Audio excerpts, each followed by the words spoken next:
độc thoát tôi nụ sao đi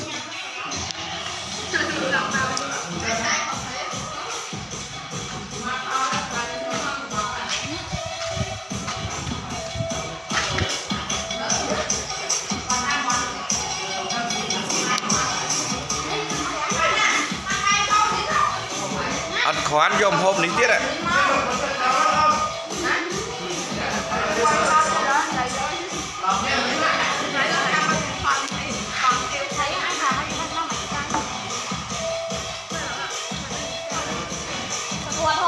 Hộp ta, không nói.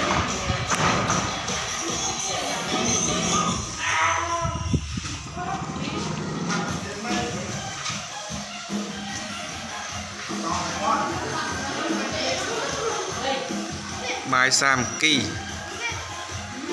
ngày tìm bởi khai Ram Pi Nam Pi Pon 26 បន្តពីការប្រឡងឌីប្លូមចប់